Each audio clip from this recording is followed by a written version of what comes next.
एक बूढ़े भिखारी की अनोखी कहानी। हर दिन एक भिखारी दरवाजे के पास आकर भीख मांगता था और घर का मालिक हमेशा घर के बाहर आते ही उसे देखकर भड़क जाया करता था। कई बार उसने कई गालियां भी दिया करता था। वह कहता, तू जिंदा ही क्यों है? पूरी जिंदगी ऐसे ही भीख मांगेगा क्या? धरती का बोझ क्यों बना बैठा है? और कभी कभी उस भिखारी को गुस्से में वह धक्का भी मार दिया करता था। इतना कुछ हो जाने के बावजूद भिखारी के मुंह से सिर्फ यही निकलता कि भगवान तुम्हारे पापों को माफ करे। एक बार सेठ के धंधे में बड़ा नुकसान होने की खबर मिली। बहुत परेशान था कि उसके दरवाजे पर वही भिखारी आया। गुस्से में अपना आपा खोते हुए सेठ ने उस भिखारी को पत्थर दे मारा। पत्थर लगने के कारण भिखारी का सर फूट गया और उसके सर से खून बहने लगा।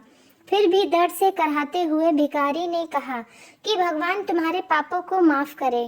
भिखारी वहां से चला गया। सेठ सोच में पड़ गया कि भिखारी को पत्थर मारा, फिर भी उसने सिर्फ प्रार्थना की। जब सेठ का गुस्सा शांत हुआ तो भिखारी का रहस्य जानने के लिए सेठ ने भिखारी का पीछा करना शुरू कर दिया। भिखारी जहाँ जहाँ जाता सेठ उसके पीछे पीछे जाता। सेठ ने देखा कि कोई उसको खाना देता, कोई उसको मारता, कोई अपमानित करता तो कोई गाली देता। लोग भिखारी के साथ चाहे जैसा व्यवहार करते, लेकिन भिखारी सबके लिए एक ही प्रार्थना करता, भगवान तुम्हारे पाप माफ करे। अब रात होने को आई थी। भिखारी अपने घर जाने के लिए लौटा। वह अपने घर पहुंच गया, लेकिन सेठ अब भी उसका पीछा कर रहा था। एक पुरानी टूटी हुई खटिया पर एक बूढ़ी औरत लेटी हुई थी। काफी कमजोर और बीमार लग रही थी।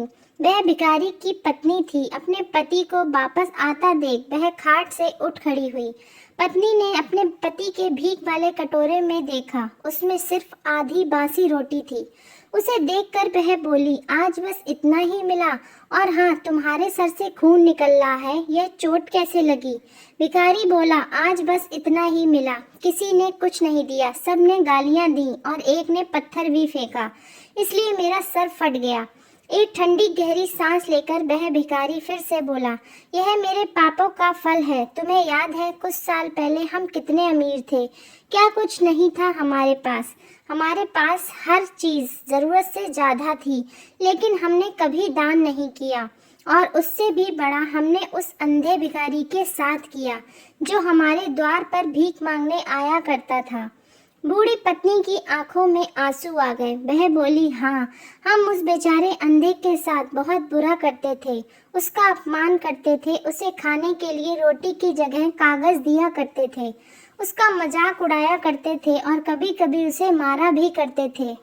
मैंने कभी उसको रास्ता नहीं दिखाई। मैंने उसके मुंह पर मिट्टी भी फेंकी थी और वह हमेशा दुखी होकर यही कहता कि भगवान तुम्हारे किए की सजा देगा, भगवान तुम्हारे पापों की सजा जरूर देगा तुम्हें।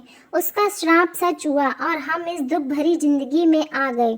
भिखारी बोला, हाँ, उसका श्राप सच हुआ, इसलिए मैं किसी को बद्दुआ नहीं देता, चाहे कोई मेरे साथ कैसा भी व्यवहार करे।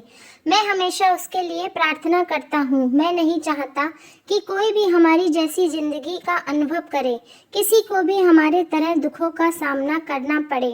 वह नहीं जानते कि वह कितना बड़ा पाप कर रहे हैं, इसलिए अनजाने में हुए पाप की ऐसी सजा किसी को भी मिले मैं नहीं चाहता हूँ। सेठ वहीं पर छुपकर यह सारी बातें सुन रहा था। अब उसे कुछ समझ में आ गया था। भिखारी और उसकी पत्नी ने वह आधी रोटी मिल बांटकर खा ली और भगवान को धन्यवाद कहकर सो गए। अगले दिन वह भिखारी फिर से भीख मांगने गया। सेठ के घर के पास जाते ही सेठ ने सबसे पहले गरम रोटी जो उसके लिए निकाल कर रखी थी उसे देते हुए सेठ विनम्रता से बोला, माफ कर दीजिए बाबा, मुझसे बहुत बड़ी गलती हो गई।